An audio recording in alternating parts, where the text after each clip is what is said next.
Hello and welcome back. As promised, today we're going to be talking about a little bit about the shoes and the footwear. So here I've got the Clifton 6 from HOKA. A couple of the things that are going to be unique to HOKA as opposed to a lot of other shoe companies and running shoe producers. Is HOKA's going to have what's called the active foot frame.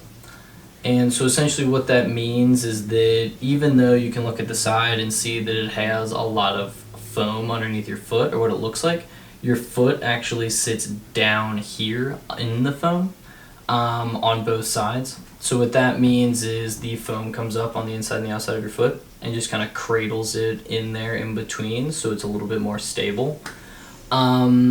A little metaphor that we like to use to kind of emphasize this is the difference between if you've ever been on a paddleboard where your entire body is on top of the water and how easy it is to tip over. And then we would compare the HOKA shoe to a kayak where you actually sit down in the kayak underneath the water, and how much harder that kayak is to flip over than a paddleboard would be. So that's my personal favorite. Some other people use like a bucket seat on a race car as a good metaphor, but I like the paddleboard and kayak one. Another thing that we can talk about with the HOKA shoes is that there is going to be no other brand that's going to match the cushion to weight ratio that the HOKAs offer for how much cushion and how much shock absorption this shoe has for how lightweight and versatile the shoe is. So this is definitely going to be a big factor in what separates HOKA from a lot of the other companies. Another feature to the HOKA shoes is what's going to be called the Meta Rocker. So this is going to kind of go with the overall shape of the foam on the bottom. And in different HOKA shoe models, it's going to be a little bit more prominent than in others. But essentially this is going to be a feature that's built into the shoe that allows for when your foot hits the ground, it's going to kind of rock your foot through that motion. And so the thought process behind that is kind of when you're running, if the shoe can do a little bit more to make your foot, your stride a little bit more efficient, the less energy you have to put into each step. So that Meta Rocker is going to, again, allow you to kind of convert some of that down force of every step and just kind of propel you right into the next step. So it's a way that your body just works a little bit more efficiently with the help of the shoes. And like I said, there are some models where it's going to be a lot more prevalent. The Clifton is one where the rocker is pretty noticeable in it.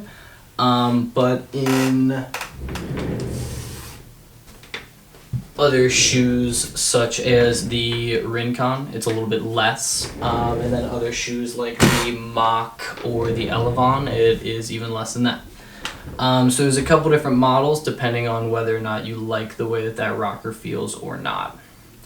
Okay, so as promised, we're going to go through a little lacing techniques to see how that's going to help. So I'm going to touch on two pretty important ones. The first one is going to be what I would call the lace lock. So this might be kind of hard to see, but I will kind of narrate it so it hopefully makes it a little easier. Okay, let's try this, not on a black shoe, so hopefully it'll be a little bit easier to see. But what I've got here is what's called the lace lock. So for me, I've got a really skinny heel, so I find that when I wear a lot of shoes, my heel slips out in the back. Alrighty, so got that shoe laced regularly. So what you're gonna do, and hopefully when I edit this I can zoom in a little bit and help with this to make sure that that plant's not in the way. You're going to take this lace that's going to be coming out this side of the shoe, you're gonna tuck it right back in that last eyelet. So you're actually gonna make a loop right here with these last two eyelets on that side. Going to do the exact same thing on the other side so that you have these two, some people call them little bunny ears. loops that are poking out the top there.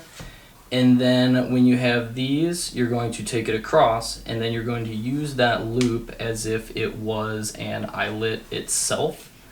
So that way, you'll just have the laces, and this will be looped through this loop there. And so what that's going to do is when you do tighten the shoes up, it's going to pull these top flaps of the shoes up at the top by the ankle a little bit closer together, and it sits your foot a little bit farther back and deeper in the shoe. If you are struggling to see what I'm doing here, which that may be the case, there's several different names for this kind of technique. A lot of people would call it the lace lock or the heel lock or the runner's knot. You can look up a tutorial on the internet if that will be an easier way to see, or again, any running store will have employees that'll be able to do that, or just really people that have been running for a long time. Just about everybody knows it, but they might call it something different. Another trick that I'm going to show you is for a lot of people, the top of their foot, that bone that sits there is called the navicular bone, gets a lot of pressure on it when people's feet start to swell when they've been out on their feet for a while and running at longer distances or hiking for a long time. So what we recommend for that is that you simply just relace your shoe so that you skip that eyelet that makes that X across where that bone is on top of your foot. So what that will do is also give you a little bit of lace to work with, but it opens up that top area. So it should look like this.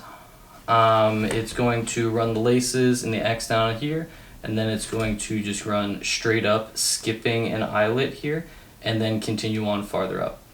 And so that way, when you do get a little bit of pressure there, or you find that that's something that bothers you on the top of your foot, you're going to be able to lighten that load there and kind of release some of that pressure and make your foot feel a little bit better. But that's all I've got for you guys. That's just a couple little tips and tricks there to customize a shoe so that you can make it feel what's best to yourself or to your foot. But yeah, that's all I've got for you. Enjoy.